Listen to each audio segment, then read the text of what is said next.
ziet er gek uit. Zwemmen tussen het prikkeldraad en de zeemijnen. Maar na een jaar burgeroorlog zijn de Oekraïners er wel aan gewend. Dit is Mariupol, een strategische havenstad aan de Zwarte Zee. Aan de andere kant van de zee ligt Rusland, de vijand. Het land dat de rebellen in het oosten van het land steunt. Kort na de opnames is deze plek gebombardeerd.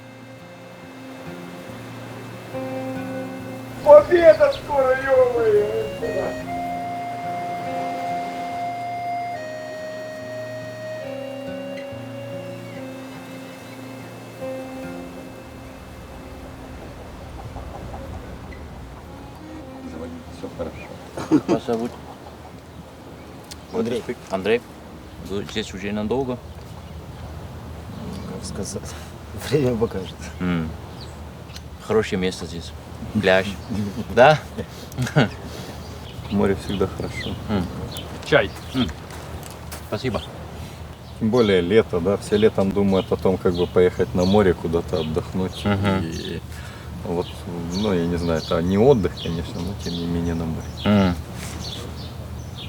А 2 года назад вы могли представить, что вы здесь сидели?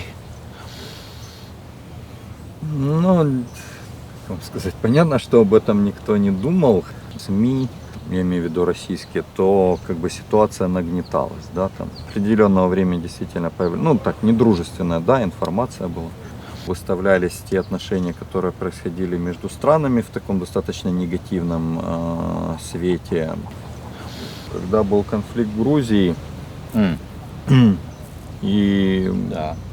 ну, как бы там, у меня был момент, что мы наблюдали с женой, у меня жена россиянка сама, и мы наблюдали, и, ну, как бы понятно, что там это все происходит далеко, и, ну, там, о чем мы говорим. Но тогда была мысль о том, что вот представь, если там произойдет это в Украине. Ну,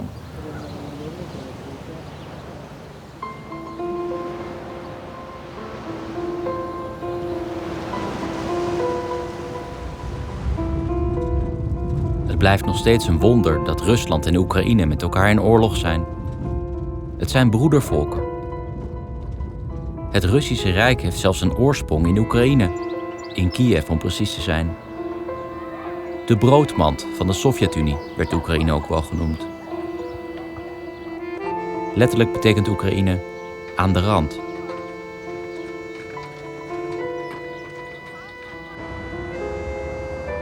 De Maidan was vorig jaar de plek waar de Oekraïense revolutie begon. Of de putsch, zoals de anderen het noemen. Hoe dan ook hebben de protesten die op deze plek begonnen het land compleet veranderd.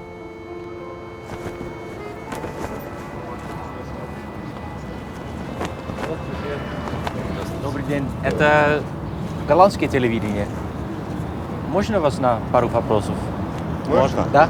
Будь ласка. А вы сами солдаты? Так, наверное. Вы можете сказать, где вы сейчас? Це ми не можемо. Це ми не можемо. Это В Луганській області. Ми в Києві зараз. Зараз знаходимося в Києві. Ага. А вы добровольцы или Мобілізовані. мобилизованные? Так. А вы специально сюда Так, ми приехали? прийшли просто подивитися, де ми колись були, згадати. І щасливо поїхати Назад. на свою Місце дислокації і вернутися потім. Стараємося живими, не пошкодженими. Вы все бы могли представить, ну, как 2 года назад, что сейчас вы Нет, воевали? Ми краще Если бы кто-то очікували. сказал 2 года назад такое, ну, я б посмеялся просто и сказал, что это неправда. Что братский народ нам ставит такие палки в колеса. Абсурд. Абсурд. Ага. Да. Если иметь такого брата, лучше быть сиротой. Да, лучше сиротой быть. Ну да. Ну, никто не мог подумать, что оттуда будет какое-то вражеское сопротивление или что.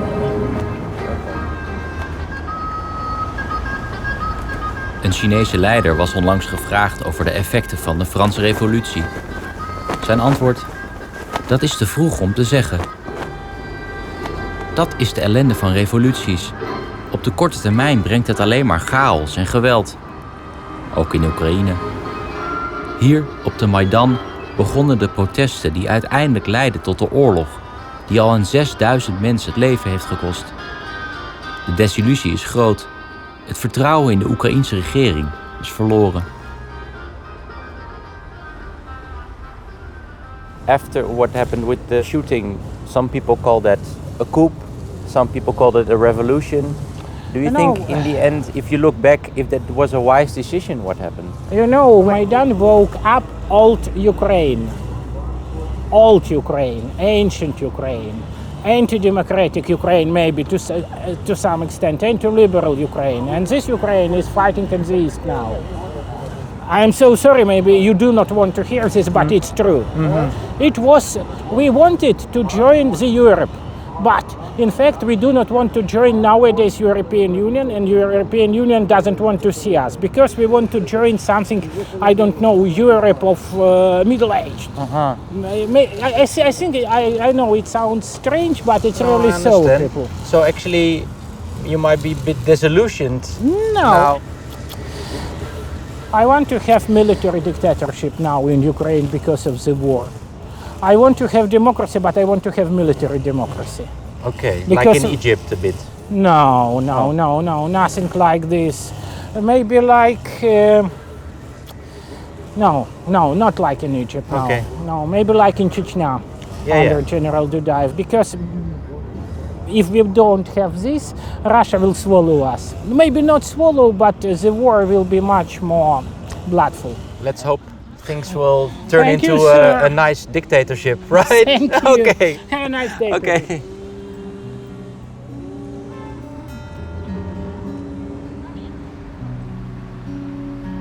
Na de revolutie vluchtte president Yanukovych naar Rusland. Hij verliet zijn landgoed in een buitenwijk van Kiev, een gigantische villa en een park compleet met dierentuin, betaald door de opbrengst van steekpenningen. Nu is het een openbaar park. Здравствуйте. Можно на минуту? Да? Так хорошо отдохнуть здесь. Вы сами из Киева? Да, Вы часто здесь бываете? я первый раз. Первый раз. Ну как впечатление? Впечатление, ну так, ошеломляющее. Нет, ну после того, как он ушел, люди узнали. То есть то, как он жил здесь, никто не знал. Эта революция случилась исключительно из-за того, что он себя так вел. И я еще не принимал мнения абсолютно никого. Только То есть вся страна жила на грани банкротства, а он здесь так вот жил как царь. Ну царь, да, это же царский дом. Согласны? Дом, да. Паласт. Да.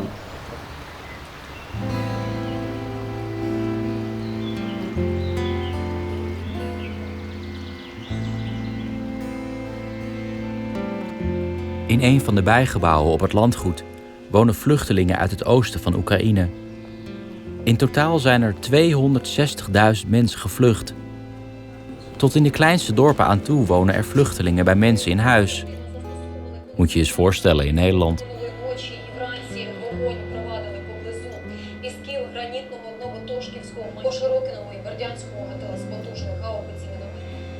Війна торкнулася і нашої редакції «Віко». Вчора трагічно загинув наш колега Денис Денисюк. Він був режисером монтажу, добровольцем пішов по тему. Можете сказать, как вы сюда попали? Это было в августе? Мы попали в августе, да. Ну, из Донецка мы выехали раньше, а сюда попали, у нас тут семья еще, они пришли на Майдан, их определили сюда, подсказали, что здесь возможно поселение. И мы все думали, что это где-то 2 недели, 3, максимум до 1 сентября. Никто не рассчитывал, что это затянется на такой период. Да, никого это не ожидал. Никто это не ожидал. Абсолютно всех можете сделать опрос всех переселенцев. Ни один человек вам не скажет, что они выехали в надежде, что чувство какое-то было, что, может быть, сюда уже не вернемся. Но все надеялись, что вот-вот Россия пошла опять. обострять ситуацию, потому что я буду называть вещи своими именами.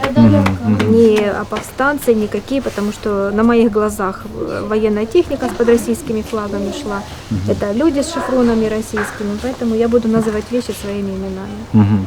И уже тогда опасно было свободно изъявлять о том, что ты украинец, что украинский флаг, что Донецк это Украина. Это уже было опасно для жизни. Да, уже были как угрозы? Это были угрозы, люди пропадали, людей воровали, похищали.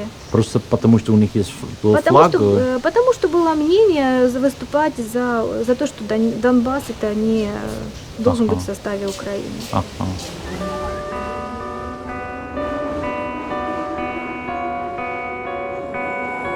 Er zitten vluchtelingen in het paleis van de president. En alle standbeelden van Lenin zijn intussen wel omvergeworpen. Of op zijn minst blauw-geel geverfd. Maar dit is nog maar het begin van de beeldenstorm die de revolutie heeft ontketend. Nu is de Sovjetkunst aan de beurt. Zo is er in de metro van Kiev al 1 mozaïek weggehaald. En andere dreigen te worden verwijderd. Вы можете сказать, вам нравится этот мозаик? Да? Потому что я слышал, что сейчас у них есть планы убрать все эти советские мозаики. О вкусах не спорим. На вкус, на цвет товарищей нет. Ага. Ну вам это нравится? Ой, мені все нравится. Да? Ага. Ну, удачи вам. Щасливо вам. Да хранить вас Господь. Во ім'я Ісуса. Stond je hier dus in de ochtend als staalarbeider te wachten op de metro naar je fabriek. En alle leuzen van die tijd die zijn nog behouden. Hier staat bijvoorbeeld vrijheid. Hier staat natuurlijk werk. Hier staat natuurlijk vrede. Maar het laatste, je ziet het nog een beetje. Die letters zijn weggehaald. Daar stond communisme.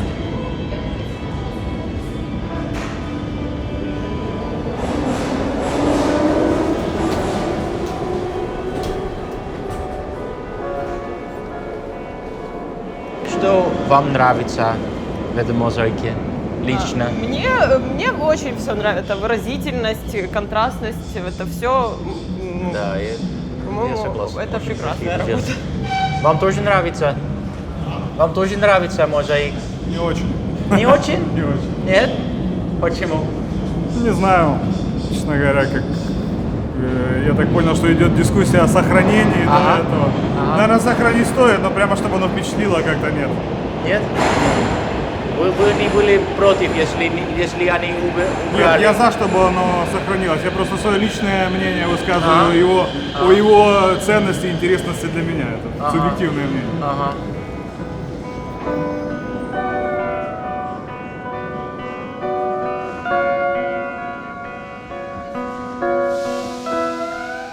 Op sommige plekken zijn de prachtige mozaïeken al weggehaald en beschilderd met afschuwelijke kitsch.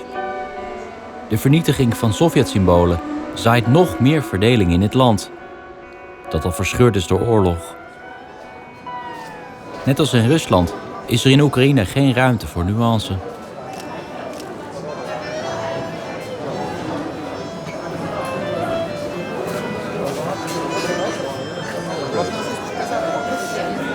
Я думаю, что какой лучше вкус, Путин Хуйло или фрау Риббентроп? Это 2 светлых пива, да. Только Путин сильнее, оно 8 градусов, здесь двойной хмель. Такое более насыщенное пиво подходит более мужчинам таким сильным. А вот если вы любите более такое слабое пиво, это фрау Риббентроп, 4,5 градусов. Это насыщенный вкус, да. Цитрусовый привкус и такая тонкая горчинка. Это как больше женский, да? Да, это больше женское пиво. Понятно. Poetin is een lulbier, is het populairst. Met Medvedev op schoot. In zijn handen de MH17 als speelgoedvliegtuig. Al doet vrouw Ribbentrop het ook goed. Volgens de Oekraïners doet de gematigde Merkel te weinig voor hen. Wapenzasten. зрозуміло? Ага. Маєте картку локаль? Нету.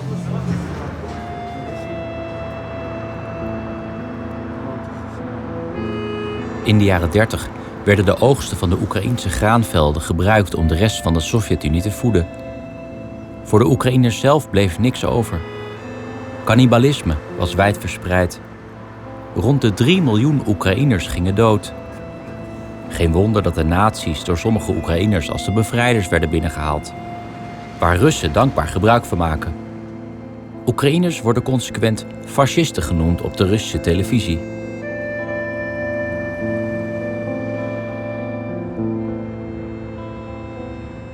Niet alleen het land staat op zijn kop door de revolutie, maar ook het verleden.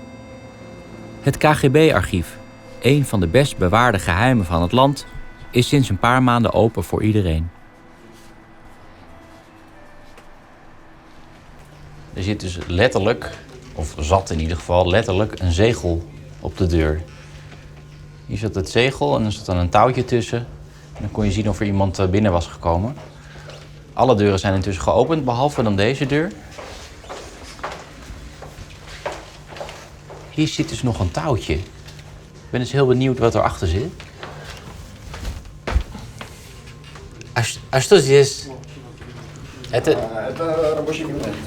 It's working place. Это не... Я думал, может быть, еще... No, this is not archival room. This is working place.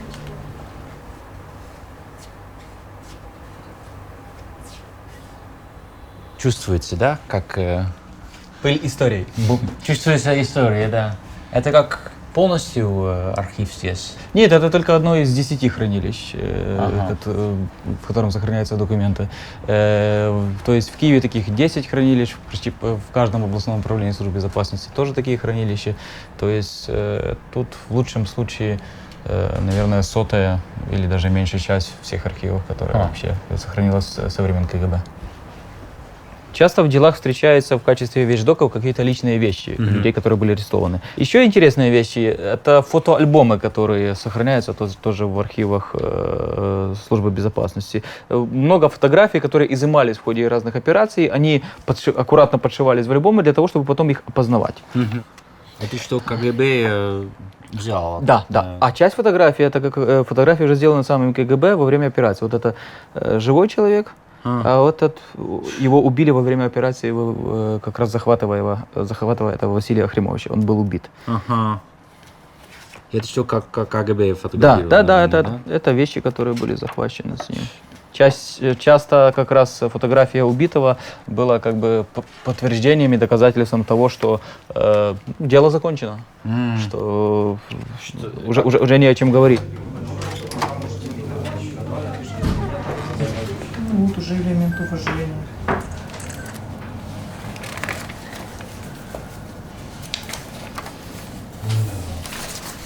Это учителя Путина все делали.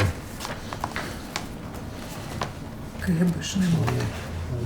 Вы что ищете? Это мы смотрим дело нашего дедушки, который якобы помогал немцам во время оккупации в 1941-1944 годах на Украине здесь. На самом деле он ничего плохого не делал. Ему было 60 лет, его все село попросило быть старостой, чтобы организовать работу людей под оккупацией. За это он был осужден на 15 лет каторги. И через полгода умер в омской тюрьме ужасно. Нет ни могилы, ничего. Теперь смотрите, значит, судилище просто, фамилии есть инициалы тех, кто судил, нет. Найти этих людей нельзя, защиты у него нет. Реабилитация в 1992 году КГБ такая же, переписана один в один срок. Прокуроры, все это КГБ, все было то же самое. Судилище. То есть мне такое впечатление, что продолжается то же самое ДНР, ЛНР, это вот оно. Вот оно продолжается. Как раньше мы были пособники карателей, то сейчас мы пособники карателей. Мы прошли Майдан, мы ездим в АТО, отвозим вещи, продукты, отдаем все деньги. Мы пособники карателей были в 42-м, 41-м, 43-м годах. И сейчас мы пособники. Это все московская политика, специальная, коммунистическая. Он умер от пилагры. Подожди, это же мой дедушка. Да. Он умер от пилагры. А это очень тяжелая болезнь. От того, что не дают в концлагере в Омске, не давали ему еды. Вот. У него отваливались куски мяса, куски вот тела отваливались просто. И он умер через 3 месяца после ареста. После осуждения, да. 2 пары валенок, понимаете? 12 пар скота, за которые заплатили те же немцы. Ничего До 2009-го нельзя. Сейчас уже все прочитали или есть Нет, еще... мы только пришли 1 час, мы будем... только что начали, Ну да? да. Ну как Сердце, мучение? болит, сердце лекарствами пахнет. Ну, Просто чувствую. ужасно. Просто... Здравствуйте. Здравствуйте. Здравствуйте. Сидите. Присядьте, пожалуйста. Присядьте, пожалуйста. Сідайте, а то ви на столі причепились, як сорока на Нет, но я же молодой. Садитесь, пожалуйста. Пожалуйста. Ничего. На 1940 году пропал ее отец. Вот, он пропал в 40 году. Просто человека арестовали за шутку, связанную с символикой Советского Союза. Это Вот. Это его дела, Это его да? дело, да. Дело. Человеку за шутку антисоветскую дали 4 года и направили в лагеря. Ну, не знаю, здесь не указано, куда его именно направили. А в дальнейшем началась Великая Отечественная война, и, соответственно, информации о нем то есть никакой нет. Сумасшедший. Да. Шутка, да? Ну, за шутку. Кто расшифрует символику серп и молот? Он расшифровал смерть и голод. 4 года. Все. Если, знаете, если такое... Не, я молчать не буду.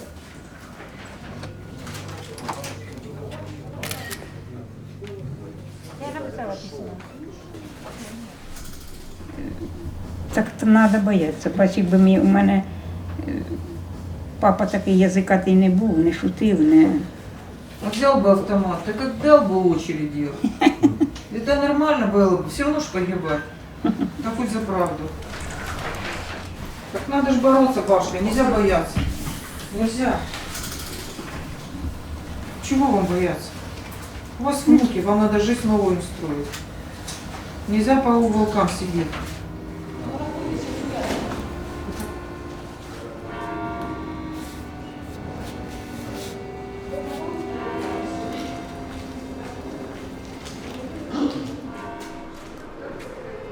Door de oorlog zijn Oekraïners zich meer bewust van hun identiteit. Omdat ze weten dat ze hem kunnen verliezen, zoals tijdens de 70 jaar Sovjet-Unie. Steeds vaker zie je mensen, jong en oud, rondlopen in wysjewanki, traditioneel Oekraïens kostuum.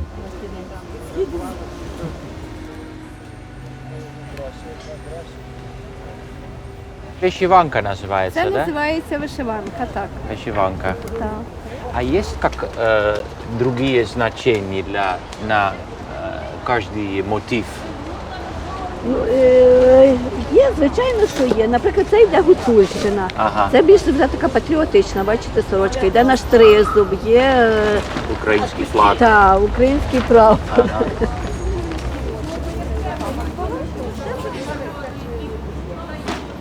Это правда, что сейчас вышиванки стали больше популярны? Так. Да? Зараз Молодежь? вернулася мода. То вже було відмерло, радянська влада забороняла. То вишиванку, то вже був би в тюрмі. А нам Росія завдала багато горя. Але, бачите. І весь час Україну хочуть. І весь час хочуть. Всі Україну ту захватити. Україна багата, дивіться, скільки крадуть. То мільярди кладуть. А люди голодають. То рахуйте, що на пенсії, якби я тут не працювала, то хліба би не мала за що купити. Мені навіть моїй пенсії не вистачає квартиру заплатити, послуги. А їсти що? От так. Да. То ще гірше тепер Порошенко зробив з Яценюком, чим Янукович. Так що мене ж точно пристрілять. Понятно. Да. А почему вы хотите купить вышиванку? Тому що я українець. Есть у вас уже вышиванки? Є. Есть, да? Багато є. І ще хочу. То тепле до тіла. А когда вы одеваете? Жіночку, Ага, що коли, робите? коли одіваю до церкви і на свята, в неділю і на свята. На релігійні свята, в основному на наші українські державні, і в неділю до церкви. Українці патріоти своєї країни і тому. Тільки тому. Ще зараз стали популярніші, ніж раніше були. Люди чувствуют себя больше украинки, да? Так. Понятно. Очень красиво. І в Україні обов'язково поміняється. Навіть якщо того хтось не хоче, навіть може там чи наш президент, чи прем'єр, все одно люди поміняють державу, все одно, 100%, 100%. Так?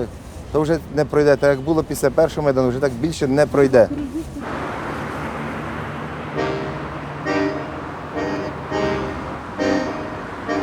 In de afgelopen 20 jaar zijn zowel pro-Europese als pro-Russische regeringen aan de macht geweest. Hoe verschillend ze ook waren, één ding hadden ze gemeen. Ze waren incompetent en tot op het bot corrupt. Geen wonder dat Oekraïners in deze oorlog het heft zelf in handen nemen. Это для снайперов? И разведчики. Разведчики. Ага.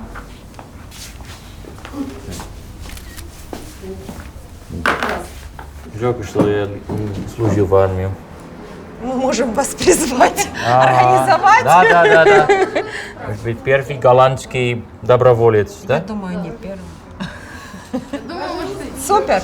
Да. Можно стать вот там напротив Ага.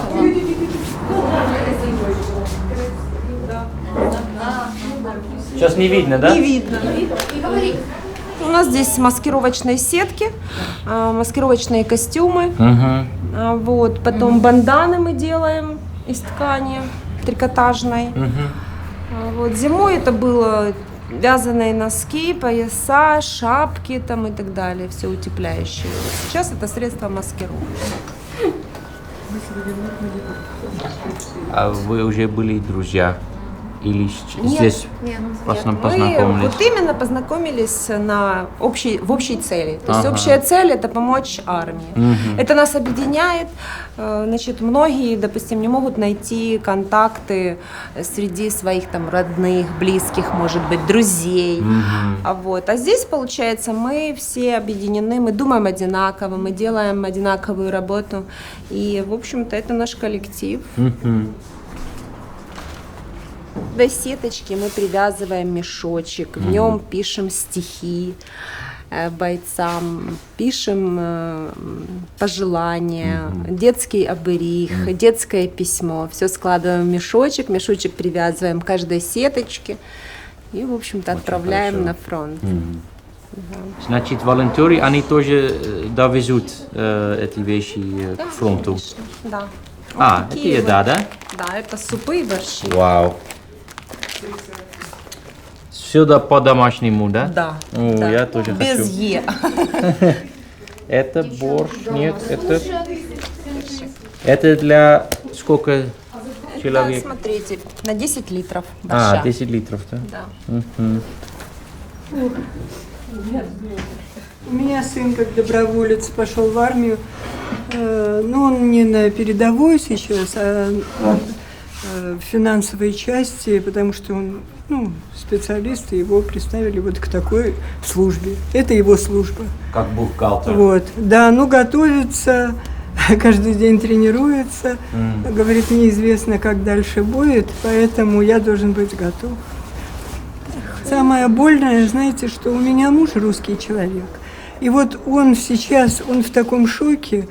Бывает, в квартире как бы не обсуждается тема, тихо, да, он что-то делает, потом вдруг среди тишины, это же надо, кто бы мог подумать, русские, и дальше опять гробовая тишина, потому что это стресс, это боль, это ужасно. Вы никогда об этом не думали, что это было возможно? Конечно, история, она сложная. Можно было, возвращаясь в историю, предполагать, что все может быть, но хочется думать о лучшем. Вот это вот все, Крым, которого нету. Как только подумаешь об этом, просто сердце сжимается. Как будто, не за что грубо и подло это все сделали. Вот приходим, что заплетаем сети. Почему? Потому что включишь телевизор, смотришь, что там убивают ребят. Хочется их спрятать, чтобы их не было видно. Эх, какие дела. Сложно.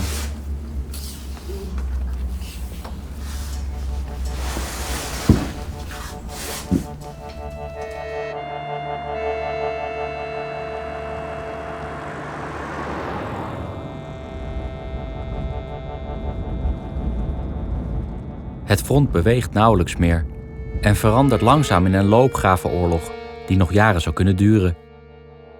De oorlog wordt aan beide kanten voornamelijk gevoerd door vrijwilligers, die zelf hun spullen mee moeten nemen en waarvan het soms lijkt of ze de oorlog beschouwen als één groot videospel.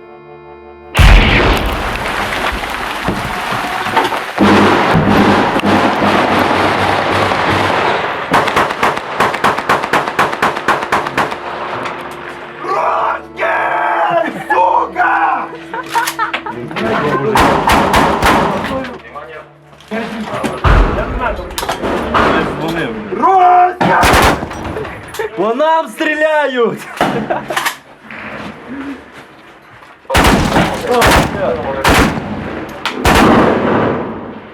Hier is het ieder voor zich. Niemand krijgt orders. Iedereen rommelt maar wat aan. En toch leunt de regering zwaar op deze vrijwilligers. Het is een gevaarlijke situatie. Regelmatig voeren deze vrijwilligers ook strijd tegen de Oekraïense regering, omdat ze die te soft vinden tegenover Rusland. Bij het Donbass-bataljon vechten ze 5 dagen onafgebroken aan het front en mogen dan 5 dagen uitrusten in een voormalig sanatorium. Меня зовут Женя. Я инструктор по тактической медицине. Тебе или товарищу? Комментируйте, пожалуйста. Ну, приблизно 4 пальці від плеча. Давай проще объясню. Да. Растягиваем жгут, только не так, чтобы он у меня треснул и по морде меня стукнул, а так, адекватно, пока он не побелел. Нет, честно признаюсь, бедренную артерию я не найду, но по ощущению в ноге вы должны понять, наложено верно или нет. Только, ребята, себе, когда вы накладываете жгут на ногу, вы чувствуете, куда вы его себе кладете. Когда накладываете товарищу, не постесняйтесь. Проверьте, ничего ли вы ему там не прищемили. Потому что возвращается чувак с ногой, а нахер-то уже нога.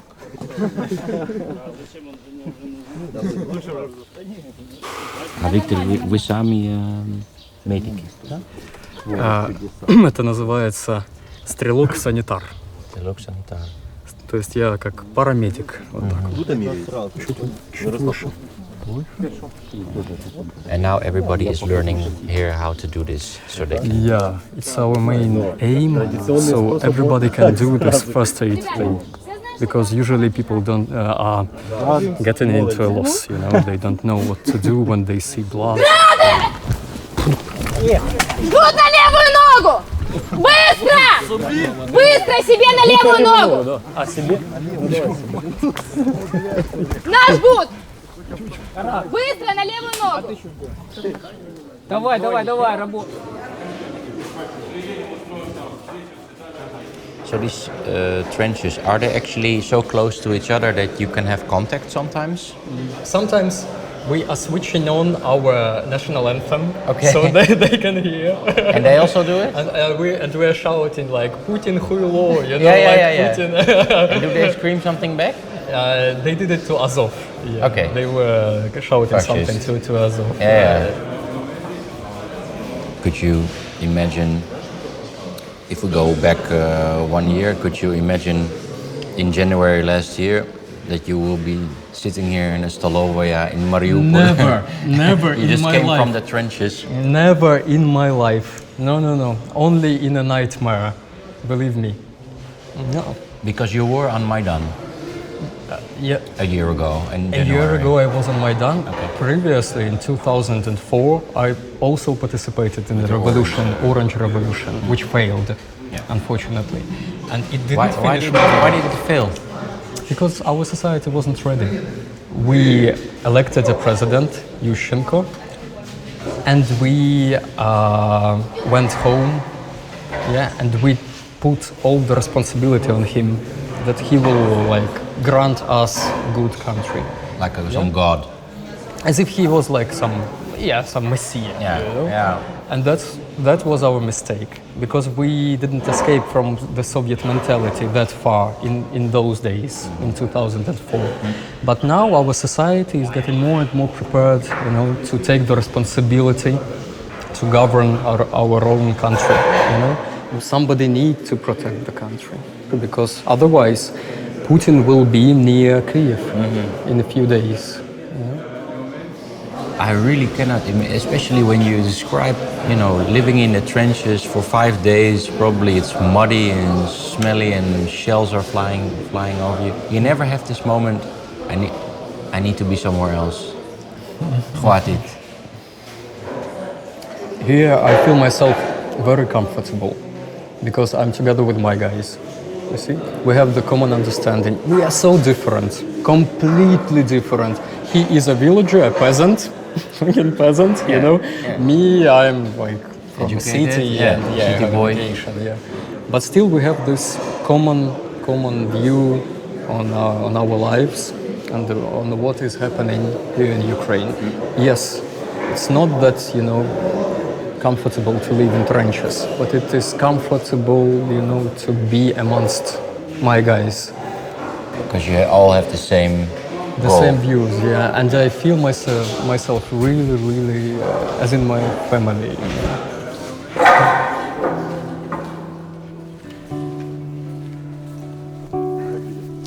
Фиксируем на спине. Ложитесь. Кто хочет потянуть? Ik weet niet of ik bereid zou zijn om te sterven voor mijn land. Wanneer ben je bereid om het slagveld op te rennen, om een gewonde soldaat te redden en de kogels om je oren vliegen? Dat heb ik wel gemerkt in Oekraïne. De oorlog heeft in ieder geval gezorgd voor verbroedering. Mensen zijn trots op hun land en bereid ervoor te sterven. Of in ieder geval camouflagenetten te maken. In de verlaten steden en dorpen langs het front, zelfs op de plekken waar elke dag bommen vallen, vind je mensen die weigeren 1 stap terug te doen.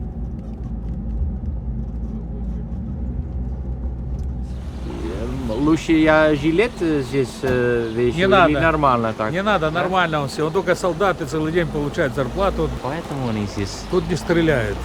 Окей. Слышно выстрелы, но здесь не стреляют. Окей. Это было в январе, было в октябре, 14 на Покрова праздник был. На кладбище, 7 человек сразу погибло. Здесь, да? Да, вот на кладбище 7 человек сразу погибло у нас. На кладбище? И там где-то попали снаряды. 18 было раненых, серьезное было это обстрел. Люблю природу. Их создал природу, потому что то, что создал, это никто не делает. Это никому сегодня не надо. И раньше не надо было. Вот это тут все садилось, вот это ж ничего не было раньше. А что здесь тут было были раньше? Мусорники. Это когда-то был парк, давно был парк. Хороший парк. Это было, когда был Советский Союз. Тут и мороженое продавали, ситро, тут столько людей, все отдыхали здесь. Пивная, здесь чебуреки, пиво, все продавалось здесь. А тут в последнее время практически здесь одни мусорные эти были. Да, вот это, что я взял, купил тогда, восстановил, сделал, построил, вот вы сейчас видите сами. Не брызгайся. Жулик, езжай. Ой, и он не сделает. Пошлите, сейчас дождь пойдет, мы ничего не снимем. Да. Там начали стрелять, рабочие бросили. Все бросили, они не ходили, потому что разрывались рядом снаряды. И они бросили, ушли, оно все погибло. Я, как не было, какие бы ни были обстрелы, я никуда их не покидаю, я все время здесь. Вот мои мои мальчики. Идите ближе сюда посмотрите. Мои красавицы.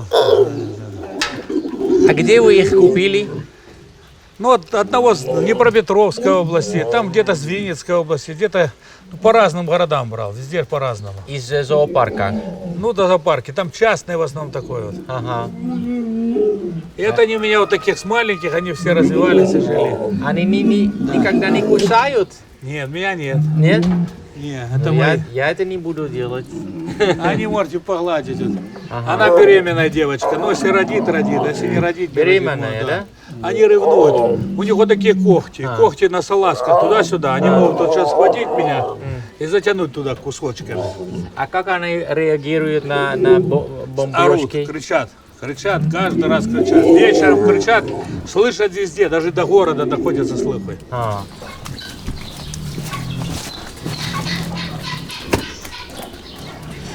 А сколько килограмм вообще мяса за день вам нужно? Вот на львы, тигры, леопарды 80 килограмм в день минимум. Каждый день. Да, его надо где-то найти. Очень сложно. Это обезьянки, да? Да, сидит он, видишь, смотри, что делает. Хуй дрочит себе, блядь. Дурила, блядь. Все время, как не приду, все время, блядь, берет тут как пидорас какой-то, сука, блядь. Баба есть, он баба, что у него есть. Нет, что-то, блядь.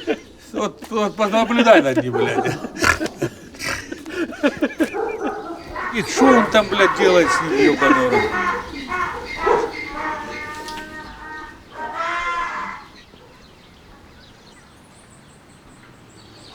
Когда мы видели кадры с Майдана, мы думали, что в стране пройдут какие-то перемены, что это будет все развиваться. Люди будут становиться как-то немного лучше, жизнь будет. Надежда была, да? Я помню, как было раньше. Я помню раньше, допустим, придете в любое заведение, вы не найдете мест. Люди зарабатывали деньги. Люди как-то, жизнь была совсем другой. Люди что-то получали от этой жизни. А сегодня и то, что, думаю, мы все хотели больших перемен, но этих перемен мы по сегодняшний день никто не увидел. Тем более то, что, видите, стреляют, убивают, брат брата убивает. Больше ничего. А это момент, видимо, у вас был надежда? Надежда была, что мы пойдем в цивилизации, придем нормально, будем жить. Что мы будем со всеми странами дружить. И с Россией, прежде всего, это наша, как пусть старшая сестра, брат. И точно так же самая Европа. Мы же со всеми, мы же ездили ранее, мы везде общались. Везде как-то все по-людски это было. А потом, видите, что стало? Все стали друг друга убивать. Это кому это надо? Никому не надо.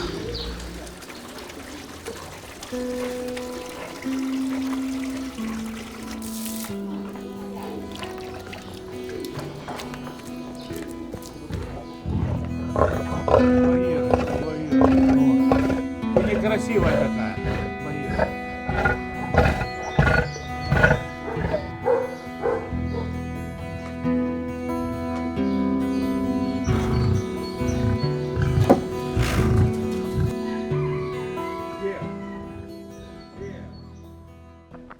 Thanks for watching the video. If you like this, don't forget to check out the other channels of VPRO. And of course, don't forget to subscribe.